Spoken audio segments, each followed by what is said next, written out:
Assalamualaikum warahmatullahi wabarakatuh.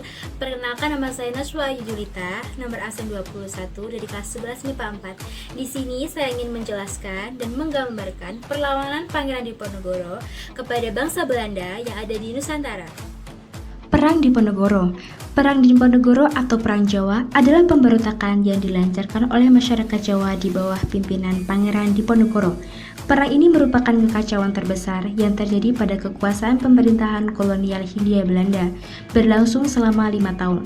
Perang ini membuat kas pemerintahan menjadi kosong, ditambah kehilangan ribuan serdadu Eropa.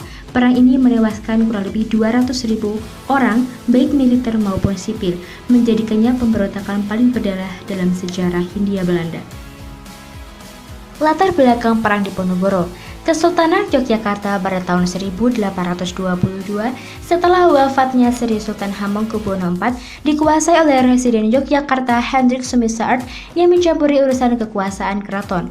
Sementara itu, Gubernur Jenderal Van den Kapeler meminta seluruh tanah sewa dikembalikan kepada pemilik dengan kompensasi tertentu. Hal ini tidak disetujui Pangeran Diponegoro karena akan membawa keraton kepada kebangkrutan atas banyaknya tanah yang dikembalikan.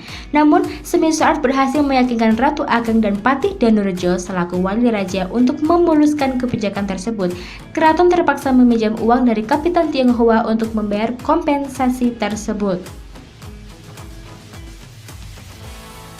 Tokoh-tokoh perlawanan: Pangeran Diponegoro, Nyai Ageng, Pakubuwono IV, Patih Danurejo, Pangeran Mangkubumi, dan Kiai Mojo. Jalannya perang. Perang akhirnya pecah ketika Sumissaert pada Mei 1825 memperbaiki jalan Yogyakarta-Magelang melalui Tegalrejo. Patok-patok jalan meluber Diponegoro sehingga menyebabkan kemarahannya. Ia memerintahkan menggantikan patok tersebut dengan tombak sebagai pernyataan perang terhadap Belanda dan Keraton Yogyakarta. Perang berlangsung secara stagnan sampai dengan tahun 1828 ketika Belanda di bawah Jenderal de Kock menetapkan taktik benteng sel-sel yang berfungsi untuk menjepit pasukan Jawa. Kiai Mojo berhasil ditangkap pada tahun yang sama. Menyusul pada tahun 1829, Pangeran Mangkubumi dan Setut Alibasa menyerah kepada Belanda. Pada Maret 1830, Pangeran Diponegoro yang terjepit di Magelang kemudian menyerah kepada Belanda dengan catatan anggota-anggota laskarnya dilepaskan seluruhnya.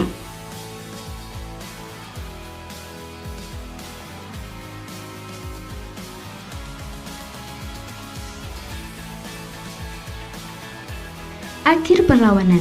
Akhir Perang Diponegoro.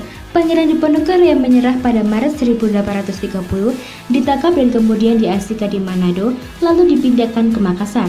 Pasukan-pasukannya yang tidak lagi memiliki pemimpin kehilangan semangat untuk berjuang. Berakhirnya Perang Jawa ini membawa pemimpin-pemimpin di tanah Jawa kehilangan harapan untuk melawan Belanda. Sejak tahun 1832, seluruh raja dan bupati di Jawa menyatakan ketundukannya kepada Belanda kecuali Bupati Ponorogo, sehingga semakin kukuh kedudukan Belanda di Jawa. Meskipun begitu, perang ini mampu menewaskan 7.000 serdadu Eropa yang membuat Belanda semakin kesulitan untuk memenangkan Perang Padri kedua di Minangkabau.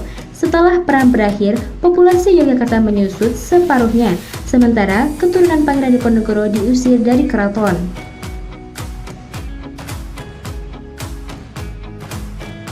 Penangkapan Pangeran Diponegoro.